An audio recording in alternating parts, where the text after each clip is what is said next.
Zero থেকে উঠেছি। বাবা রিক্সা চালাতো, গভর্নমেন্ট জব করতো না, এক্সকিউজ দিতে পারতাম, ছেড়ে দিতে পারতাম। প্রথম 6 বছর যখন লিখতে পারি, তাহলে প্রথম 6 বছর যখন লিখতে পারি ছেড়ে দিয়ে চলে যেতে পারতাম। ছেড়ে যাইনি কেন? বুঝে গেছিলাম যদি আজকে ছেড়ে দিই তাহলে আগামী ফিউচারের লাইফ এরকম ঘাটিয়াই হবে। কষ্ট যদি করতেই হয় তাহলে কোটি টাকার জন্য কষ্ট করবো, 1000 টাকার জন্য, 10,000 টাকার জন্য, 15,000 টাকার জন্য না। টাকা তো করতেই হবে। কোটি টাকা কামাতেও স্ট্রাগেল লাগে, 15,000 টাকা কামাতেও স্ট্রাগেল লাগে। 15,000 টাকা কামাতে স্ট্রাগেল যদি লাগছে তা আমি কোটি টাকার জন্য স্ট্রাগল করবো, 15,000 টাকার জন্য স্ট্রাগল করবো না।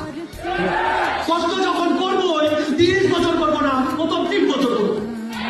করবো যখন 3 বছর কষ্ট করবো। ট্যাবি ভুলে যাও, দুর্গাপূজা ভুলে যাও, ঈদ ভুলে যাও। এখন একটাই ফোকাস, শুধু সাকসেস।